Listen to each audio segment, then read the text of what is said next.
안녕하세요. 반갑습니다. 오늘 함께 살펴볼 주제는 바로 에이전틱 AI입니다. 요즘 정말 뜨거운 단어죠. 일하는 방식 자체를 완전히 바꿀 수 있다는 이 기술. 과연 뜬구름 잡는 이야기일지 아니면 정말 우리 눈앞의 현실이 될지 지금부터 속속들이 파헤쳐보겠습니다.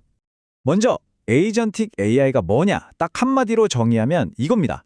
기존 AI가 그냥 아이디어를 만들어주는데 그쳤다면 에이전틱 AI는 사람이 시키지 않아도 알아서 복잡한 일들을 실행까지 한다는 거죠. 바로 이 지점이 게임 체인저라고 할 수 있습니다. 그리고 이 기술에 대한 기대감, 정말 엄청납니다.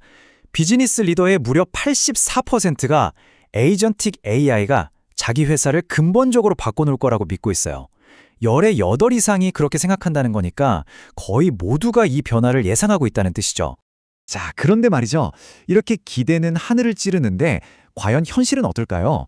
지금부터 이 어마어마한 기대와 현실 사이에 존재하는 거대한 간극, 그 격차에 대해 한번 제대로 들여다보겠습니다.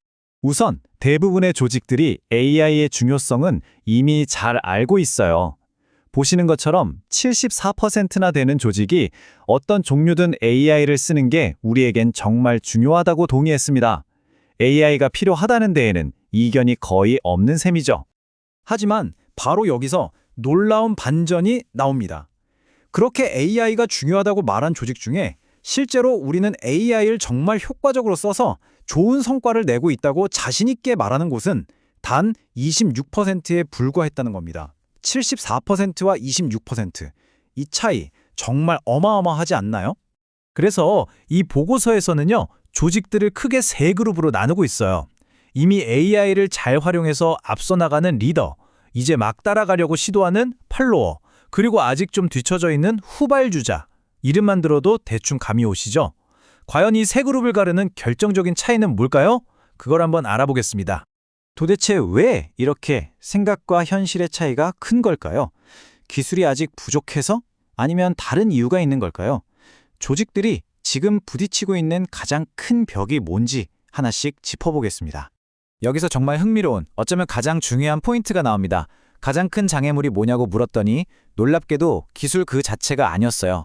1위는 인재와 기술 부족, 2위는 명확한 전략의 부재. 결국 문제는 기술이 아니라 사람과 계획이라는 거죠. 자, 그럼 이제 문제점만 이야기할 게 아니라 해결책을 한번 찾아보죠. 좀 더 건설적인 이야기로 넘어가 보겠습니다. 이 에이전틱 AI 시대를 제대로 맞이하려면 조직이 단단하게 세워야 할 세 가지 기둥이 있습니다. 과연 뭘까요? 네, 바로 이 세 가지입니다. 데이터, 거버넌스, 그리고 인력. 성공적으로 앞서 나가는 리더 그룹은 바로 이 세 가지에 집중하고 있었어요. 다시 말해서 AI를 돌릴 깨끗하고 좋은 데이터를 확보하고 AI가 마음대로 날뛰지 않도록 통제할 거버넌스, 즉 규칙을 만들고 마지막으로 이걸 제대로 활용할 사람을 키우는 것. 이 세 가지가 준비의 핵심이라는 겁니다. 첫 번째 기둥, 데이터부터 한번 볼까요? 이 인용구가 핵심을 정확히 꿰뚫고 있어요. 에이전틱 AI를 도입하려고 보니 그제서야 우리 회사 데이터가 얼마나 엉망이었는지 깨닫게 된다는 거죠. 어떻게 보면 이 AI가 우리 조직의 데이터 품질을 강제로 끌어올리는 그런 긍정적인 압박이 될 수도 있다는 이야기입니다. 두 번째 기둥인 거버넌스는 바로 이 질문과 직결됩니다. 도대체 어디까지 AI에게 맡겨도 되는 걸까? 자율성을 주면 효율은 올라가겠지만 그만큼 위험도 커지잖아요. 이 보상과 위험 사이에서 어떻게 줄타기를 해야 할 것인가? 이게 바로 거버넌스의 핵심 질문입니다. 이 거버넌스라는 게 좀 막연하게 들릴 수 있는데 맥카피의 스티브 그로브만이 정말 기가 막힌 비유를 했어요. 우리가 자동차 운전을 생각해보면 쉽다는 거죠. 고속도로에서 빠르게 달리는 건 분명 위험하지만 그 편리함 때문에 우리가 운전을 하잖아요. 대신 안전벨트를 매고 교통법규를 지키는 것처럼 규칙을 만들죠. 에이전틱 AI를 쓰는 것도 똑같다는 겁니다. 위험을 이해하고 그걸 통제할 수 있는 규칙을 만들어서 균형을 잡아야 한다는 거죠. 정말 와닿는 비유 아닌가요? 자, 그리고 마지막 세 번째 기둥, 바로 인력입니다. 그런데 이 슬라이드를 보시면 좀 충격적입니다. 데이터나 거버넌스 준비 상태도 사실 썩 높은 편은 아닌데 인력 준비도는 정말 심각하게 낮습니다. 매우 준비되어 있다고 답한 비율이 고작 5%에 불과해요. 이게 이 보고서가 말하는 가장 중요한 결론일지도 모릅니다. 가장 큰 준비 격차는 기술이 아니라 바로 사람에게 있다는 것. 이건 단순히 코딩 교육 몇 번 시킨다고 해결될 문제가 아니라는 뜻입니다. AI와 사람이 어떻게 함께 일할지, 일하는 방식 자체를 완전히 새로 디자인해야 하고 조직 문화까지 바꿔야 하는 정말 근본적인 변화가 필요하다는 거죠. 결국 직원들의 역량을 키우는 것, 이게 경영진 앞에 놓인 가장 크고 어려운 숙제인 셈입니다. 자, 그럼 이런 어려운 숙제까지 해가면서 장애물을 넘어서는 노력이 과연 그만한 가치가 있을까요? 그래서 얻는 게 뭔데 하는 질문이 나올 수 있겠죠. 마지막으로 이 노력이 실제로 어떤 보상으로 이어지는지 한번 살펴보겠습니다. 먼저 조직들이 뭘 기대했는지부터 보죠.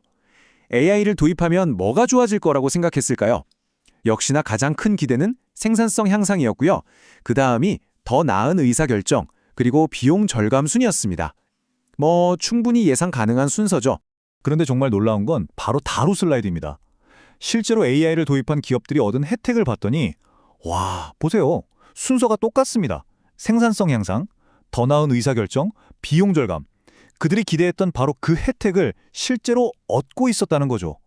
이건 에이전트 AI가 뜬구름 잡는 이야기가 아니라 진짜 실질적인 가치를 만들어내고 있다는 강력한 증거입니다. 이렇게 실제 성과가 눈에 보이기 시작하니까 당연히 투자에 대한 확신도 커지겠죠? 실제로 조직의 72%, 그러니까 10곳 중 7곳 이상이 에이전틱 AI에 투자하면 확실한 이익을 얻을 수 있을 거라고 기대하고 있습니다. 마지막으로 이 작가 파스칼 보넷의 말을 한번 곱씹어 볼 필요가 있을 것 같아요. 앞으로의 변화는 단지 기술적인 것이 아니라 문명적인 것이다. 우리가 지금 보고 있는 이 변화가 단순히 회사 실적 좀 올리고 업무 효율 좀 높이는 수준이 아닐 수 있다는 거죠. 우리 사회 전체의 틀을 바꾸는 정말 문명사적인 거대한 전환의 시작일지도 모른다는 그런 깊은 울림을 주는 말입니다. 자, 오늘 이야기를 마무리하면서 여러분께 이 질문을 꼭 드리고 싶습니다. 이 거대한 변화의 물결 앞에서 여러분의 조직은 지금 어디쯤 서 있나요? 변화를 이끄는 리더인가요? 열심히 따라가는 팔로워인가요? 아니면 아직 망설이는 후발주자인가요? 오늘 내용이 여러분의 현재 위치를 점검하고 다음 단계를 고민하는 계기가 되었으면 좋겠습니다.